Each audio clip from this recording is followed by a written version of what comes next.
மேடை கச்சேரியில ரொம்ப நேரம் நின்னா மூட்டு வலி பயங்கரமா இருக்கு. அந்த நேரத்துல என்ன காப்பாத்துற ஒரே ஒரு ஆயில் பச்சை இலை ஆர்த்தோ ஆயில் நான் யூஸ் பண்ணிட்டு இருக்கேன். நீங்க பச்சை இலை ஆர்த்தோ ஆயில். பொதுவாக மதம் சார்ந்த விஷயங்களை அரசியல் மேடைகள்ல பேசாமல் இருப்பது நல்லதுங்கிறது என்னுடைய தனிப்பட்ட நிலைப்பாடு. உதயநிதி பேசின சனாதனம் இருக்கு பாத்தீங்களா, சனாதனம்னா என்னன்னு எனக்கு கொஞ்சம் நீங்க சொல்லிடுங்க. இப்படி பேசுறவங்க தங்கள் வீட்டு விசேஷங்களில் தான் வீட்டு விசேஷங்கள்ல ஒரு தலித்தையோ அல்லது பிற்படுத்தவங்களோ கூப்பிட்டு பூஜை பண்ணி எல்லாத்தையும் உனக்கு தெரியுமா நீ பண்ணு அப்படி சொல்ல வேண்டியதானே, எதுக்கு ஐயரை கூப்பிடுறேன்? அதான் நான் ஒரு கோல்டன் ரூல் வச்சிருக்கேன். நான் இந்த வாதத்திற்குள்ள நிறைய வர்றதில்லை. ஏன்னா நான் என்ன சொன்னாலும் ஒரு கிறிஸ்டியனுங்கிற மாதிரி வந்துடும். அதுக்காகத்தான் நான் இந்த விவாதத்துல நான் ஒன்றும் 95 செக்ரட்டரிஸ் இருக்காங்க. இந்த 95 செக்ரட்டரிஸ்ல 90 செயலாளர்கள் ஒரே சமூகத்தை சார்ந்தவர்களாக இருக்காங்க. மீதி இருக்கிற ஆட்கள் தான் பிற்படுத்தப்பட்டவர்கள், மிகவும் பிற்படுத்தப்பட்டவர்கள், பழங்குடி மக்கள், பட்டியலின மக்கள், சிறுபான்மை மக்கள். இன்றைக்கு அதிகாரத்தினுடைய சாவி யாரிடம் இருக்கிறது என்று சொன்னால் அது மேல் சாதிக்காரர்கள். அதான் சொல்றாரு, சாதி வாரி கணக்கெடுப்பணும்னு சொல்றாரு. காங்கிரஸ் கட்சியில ஒரு சில நடைமுறைகளை அவங்க பின்பற்றி இருந்தாங்கன்னா இந்த கட்சியில புதிய வரவுகள் நிறைய வந்துடும். ஒருத்தர் எம்பி கொடுத்தாருன்னா அவர் தான் 10 இடம் நிற்பார். அவர் வயதாகி அவரால் கால்கள் தள்ளாடி அவரால் முடியாமல் வெளியே போனால் தான். சமீபத்தில் உதயநிதி ஸ்டாலின் சனாதனம் மலேரியா டெங்கு அப்படிங்கிற அளவில் பேசினதுல ஆரம்பிச்சு. அதுக்கு முன்பு ராசா இந்து மதத்தை கடுமையாக பேசுறது. அதுக்கு முன்னாடி கலைஞரே சம்பந்தமே இல்லாத ஹிந்து என்றால் திருடர் என்று அர்த்தம். அதுக்கு முன்னாடி 1970s இந்து மத தெய்வங்களை வைத்து ஊர்வலம் விட்டாரு சேலத்துல. உங்களுக்கு நினைவு இருக்குங்க, சேலத்தில் இந்து மத தெய்வங்களை வச்சு ஊர்வலம் விட்டாரு. அதை ஒரு செக்யூல்டு ஸ்டேட்ல இந்த அநியாயம் நடந்தது. இதை திமுக போலீஸ் பாதுகாப்புல தீக்க ஊர்வலம் நடத்துது. இந்த மாதிரி தொடர்ந்து சிறுபான்மை சொல்லிட்டு அவர்களை திருப்திப்படுத்துறதுக்காக இந்த மாதிரிலாம் நடந்ததா இல்லையா தமிழ்நாட்டில்? அப்ப ஏன் இந்த நாட்டுடைய பெரும்பான்மையோடைய மக்கள் கும்பிடுற ஒரு தெய்வத்தை இழிவுபடுத்துவது, அவரோட கலாச்சாரத்தை இழிவுபடுத்துவது, இதெல்லாம் அந்த நாட்டில் நடந்தா இல்லையா? அப்ப பெரும்பான்மை வேடிக்கை பார்த்ததா இல்லையா? இல்ல இதுக்கு இப்ப ரீட்டாலியேஷன் நடக்குது. அப்பயும் யாரும் பொங்கி எழல. இந்துக்கள் தாங்கிட்டாங்க. இப்ப இதோட டேர்ன் எதிர்வினைங்கிற நான். நீங்க 2-3 விஷயத்த நீங்க ஒன்னா போட்டு ஒரே கொஸ்டினா ஃபார்ம் பண்ணிருக்கீங்க. முதல்ல உதயநிதி பேசின சனாதனத்தை பத்தி இதோட தொடர்ச்சி தான், அங்கேருந்து ஆரம்பிச்ச தொடர்ச்சி தான். நீங்க இப்ப சொல்ற சம்பவம் நடக்கும்போது இந்த காட்சியை பார்த்து கொண்டிருக்கிற பலர் பிறந்திருக்கவே மாட்டாங்க. ஆமா, அவங்களுக்கு எல்லாம் இதை பத்தி தெரியாது. ஆமா, அந்த ஊர்வலம் போகும்போது பெரியார் பண்ணதெல்லாம் யாருக்கும் தெரியாது. அது அந்த காலத்துல நடந்தது. ஒரு சொல்ல போனா ஒரு 50 வருஷம் 50 வருஷத்துக்கு 55 வருஷத்துக்கு முன்னாடி அதான் சொல்றேன், 55 வருஷத்துக்கு முன்னால நடந்தது. அது ஒரு நிகழ்வு. நான் அதை ஏற்றுக்கொள்ளலை.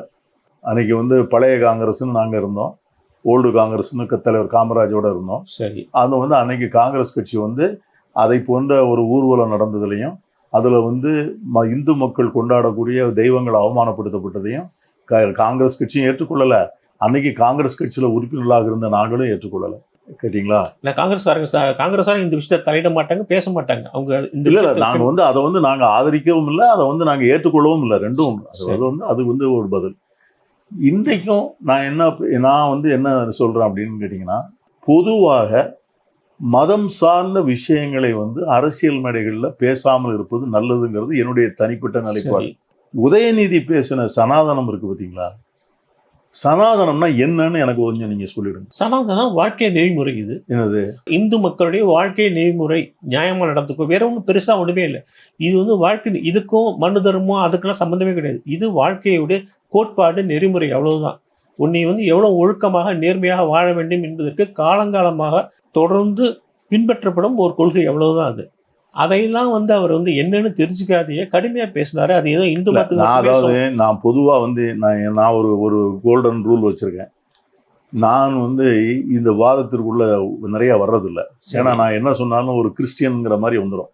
அதுக்காகத்தான் நான் இந்த விவாதத்துல நான் ஒன்றும் எனக்கு என்ன புரிதல் இருக்குன்னு நான் சொல்றேன். சரி, இப்ப இந்து மதத்துல வைணவம், சைவம், சாவகம், கௌதம் இப்படி எல்லாம் இருக்கு. இதுல அதை அவங்க என்ன சொல்றாங்கன்னா அதையெல்லாம் எதிர்க்கல. சனாதனத்துல மட்டும்தான் வருணாசிர தர்மம் அதுக்குள்ள இருக்கு.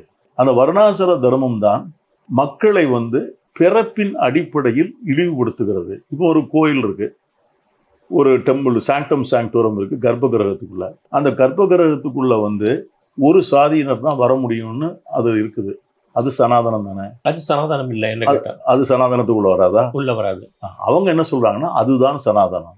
அதாவது நீங்க சொல்ற சனாதனம் என்பது ஒரு வாழ்க்கை நெறி, எல்லோரையும் ஏற்றுக்கொண்டு எல்லாரையும் நேசித்து ஒரு அன்பாக பழகி ஒரு ஒற்றுமையாக இருக்க வேண்டிய சமூகத்திற்கான வழிமுறை தான் சனாதனம். அந்த சனாதனத்தை அவங்க எதிர்க்கல. அவங்க என்ன சொல்றாங்கன்னா பிறப்புக்கும் எல்லா உயிர்க்கும் அப்படிங்கிற மாதிரி பிறவியிலே வேற்றுமை இல்லை, பிறவியிலே எல்லாரும் சமம்.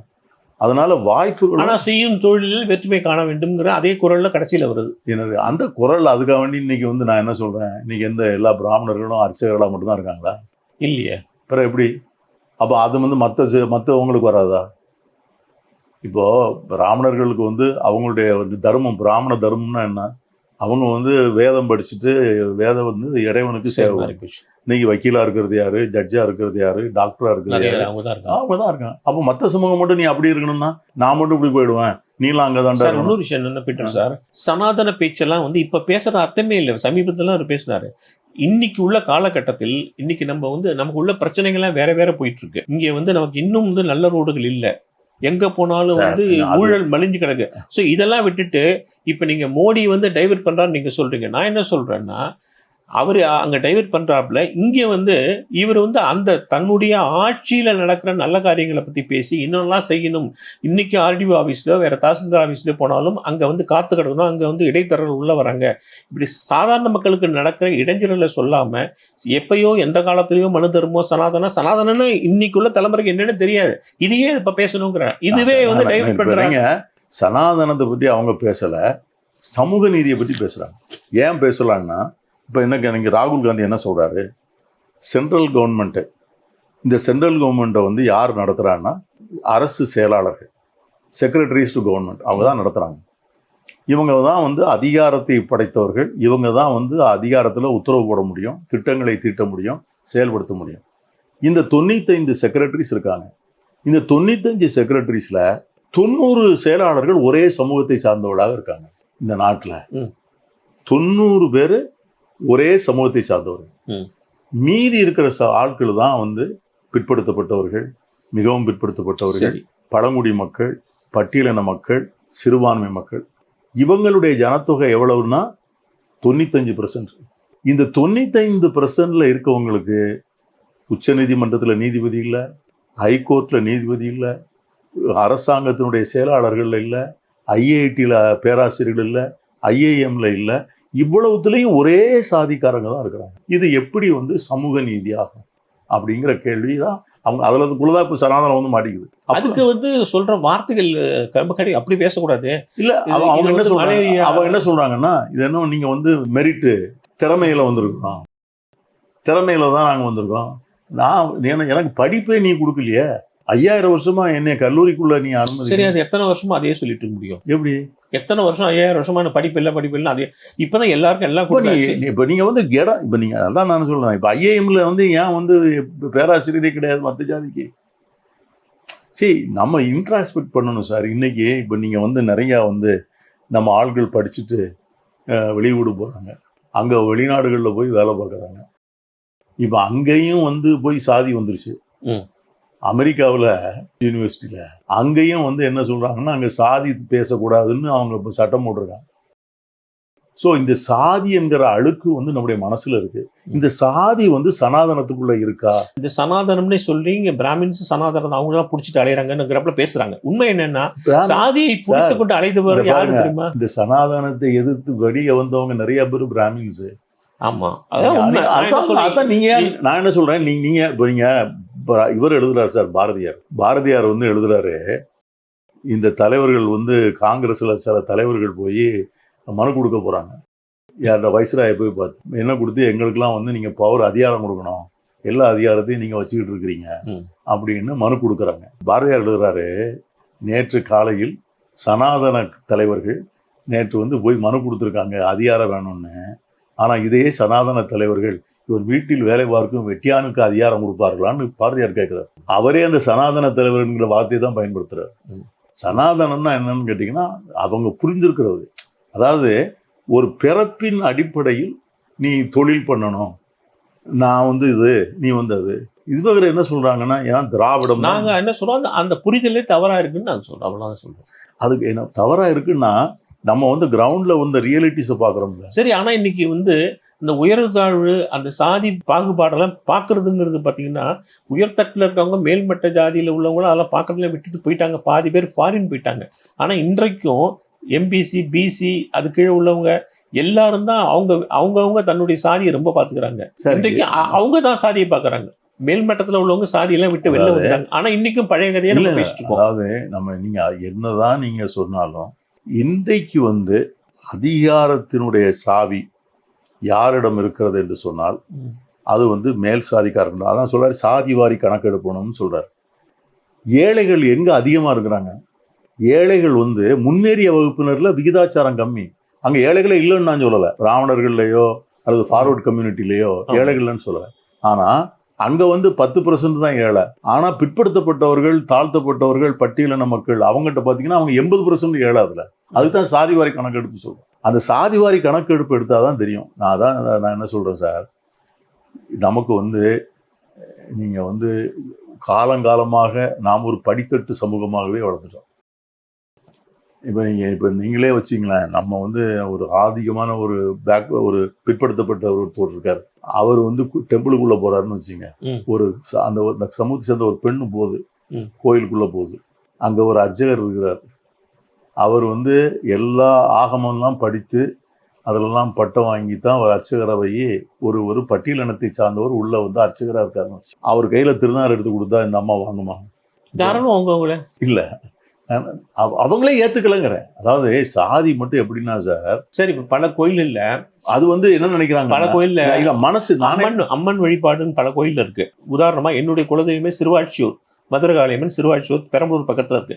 அங்க வந்து பூசாரிகள் தான் கொடுப்பாங்க. நாங்க போய் நின்று பூசாரிகள் தான் அர்ச்சனை பண்ணுவாங்க. அந்த மாதிரி எத்தனையோ கோயில் இருக்கு. அம்மன் வழிபாடை செய்யறது பூசாரிகள் தான். அங்க வந்து உயர் சாதி பேச்சே கிடையாது. பூசாரிகள் செய்யறதை நான் வாங்கிட்டு தான் வரணும். அது எங்க வருஷம் ஒரு தடவை போவோம். அங்க பூசாரிகளுக்கு சொல்லப்போனா தஞ்சாவூர் டிஸ்ட்ரிக்ட், கும்பகோணம், மாயாரம் பக்கத்துல உள்ளவங்க நிறைய பேருக்கு வந்து சிறுவாட்சியூர் தான் குலதெய்வம். அங்க பூசாரிகள் தான் பண்றாங்க. எல்லா கோயில்களிலும் பிராமணர்கள் தான் பண்றாங்கன்னு சொல்ல முடியல. அதாவது நான் என்ன சொல்றேன்னா, அந்த மாதிரி வந்து சிறு தெய்வங்கள் வழிபாட்டு கோயிலும் இருக்கு, பெரிய ஆகம கோவில்கள்னு இருக்குல்ல. ஆமா, நீங்க பெருமாள் இருக்காரு, வரலாறு பெருமாள் கோவில், திருவரங்கம் கோயில், அந்த மாதிரி வந்து முருகன் அறுவடை வீடுகள்லாம் இருக்குல்ல. அங்க உள்ள வழிபாட்டு முறைகள்ல வந்து அவங்க வந்து மற்ற பிற்படுத்தப்பட்டவர் போனாலே அவங்க ஒரு பிராமணர் உள்ள இருந்தா தான் அவங்களுக்கே தன்னம்பிக்கை வரும். ஏன்னா அப்படித்தான் நம்ம மைண்ட் பழகி.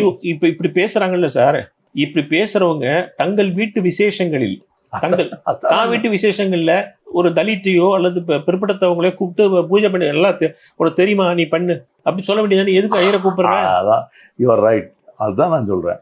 இவங்க ஏன் அவங்கள கூப்பிடுறாரு? முதல்ல தன் வீட்லயே தானே ஆரம்பிக்கணும். அதான் கரெக்ட் தான்.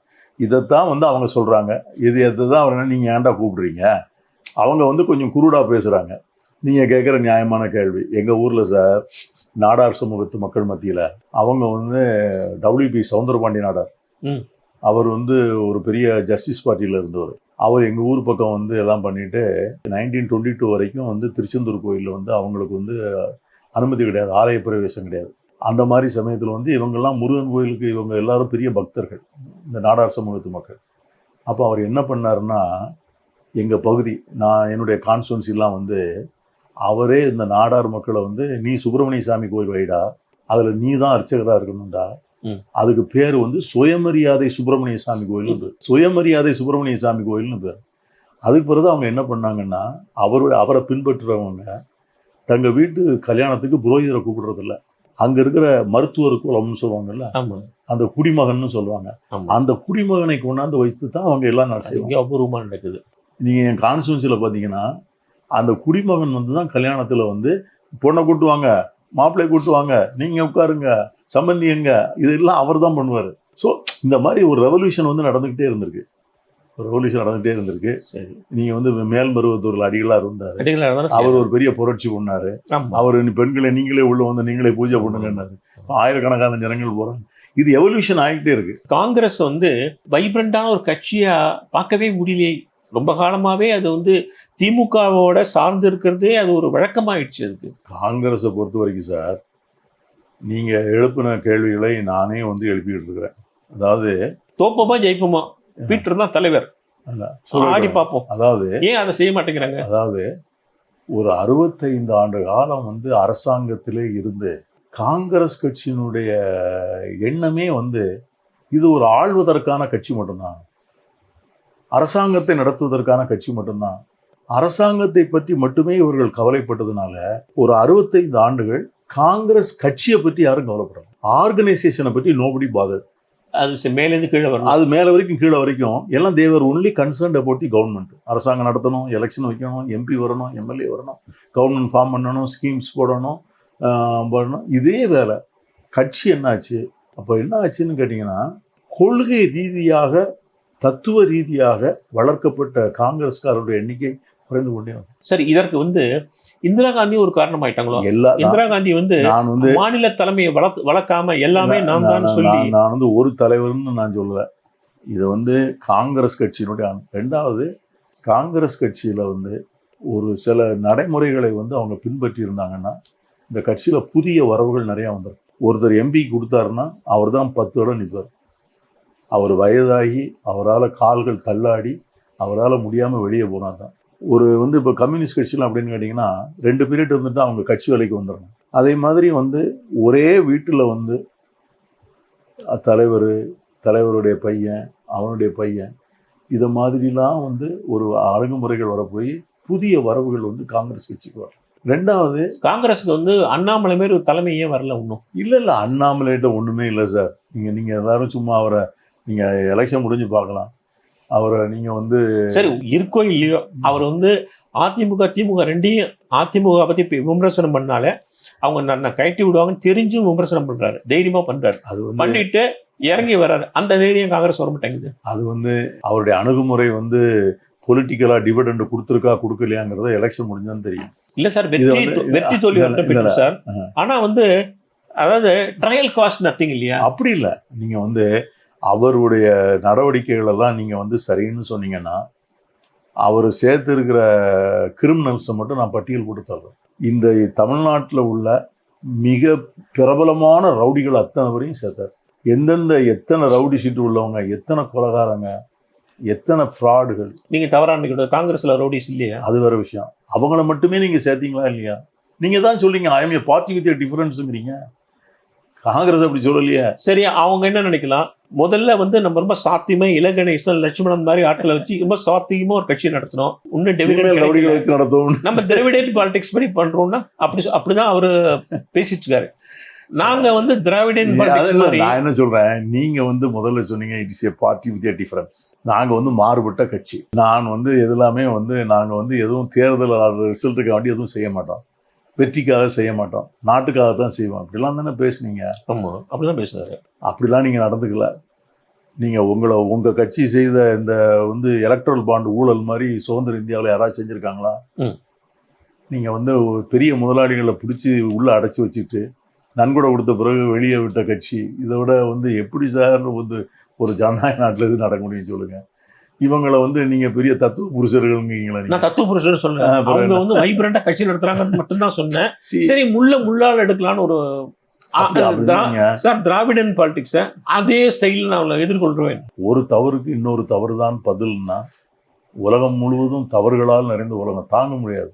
அதாவது ஒரு நியாய தராசு வேணும். அதாவது ஒரு இடத்துலயாவது வந்து மனச்சாட்சியினுடைய குரலை கேட்கக்கூடிய தலைவர்கள் வேணும். மொத்தத்தை டீக்ரடேஷன் ஆயிருக்குன்னு நான் ஒத்துக்கிறேன். பொலிட்டிக்கல் வேல்யூஸ், மாரல் வேல்யூஸ்லாம் ரொம்ப கீழே போயிருக்கு. ஆனால் அதுக்கு வந்து அதை வந்து சீர் பண்ணுறதுக்கு வந்து Modi is not the answer, Annamalai is not the answer. இது வந்து ஒரு கலெக்டிவ் சிஸ்டத்தை நம்ம டெவலப் பண்ணணும் நம்ம நாட்டில். அதாவது தனிநபர்களை சார்ந்துடாமல் யார் இருந்தாலும் இல்லாட்டலும் இதுதான்டா இந்த நாட்டில். நான் என்ன சொல்கிறேன், முதலே சொன்னேன்னு நினைக்கிறேன், இந்த நாடு வந்து 85 விழுக்காட்டு மக்கள் வந்து ஏழை. இந்த எலெக்ஷனில் போட்டி போடுற வேட்பாளர்களில் 85 விழுக்காடு கோடீஸ்வரர்கள். இவர்கள் இந்த கோடீஸ்வரர்கள் கூடி பாராளுமன்றத்தை நடத்தி இந்த உலகமாக ஏழைகளுக்கு திட்டம் தீட்டிட முடியுமா?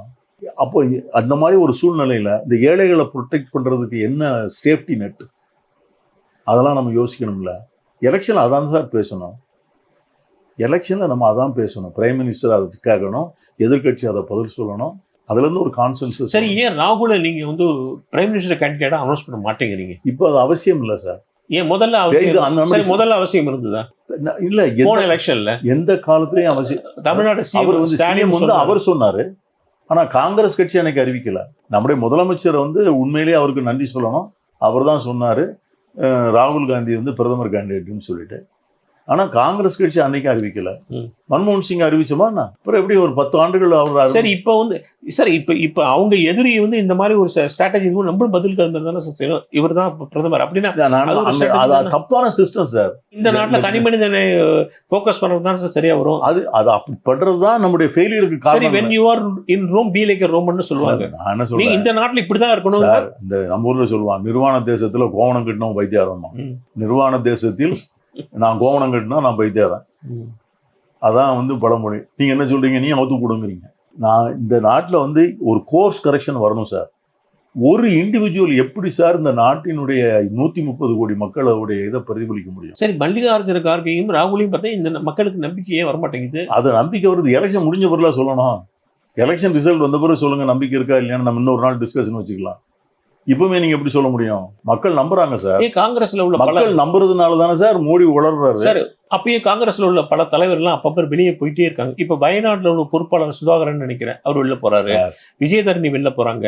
இந்த மாதிரி வரிசையா விஜயதரணி என்ன சார் உலக மகா தலைவியா சார்? இல்ல, வெவ்வேறு ஸ்டேட்ல ஒவ்வொரு ஸ்டேட். பாஜகவுல 4 எம்பிக்கள் வெளியே போயிருக்காங்க சார். குஜராத்ல 2 எம்பிக்கள் டிக்கெட் கொடுத்தோம் மாட்டாண்டு வேண்டாண்டு போயிருக்காங்க.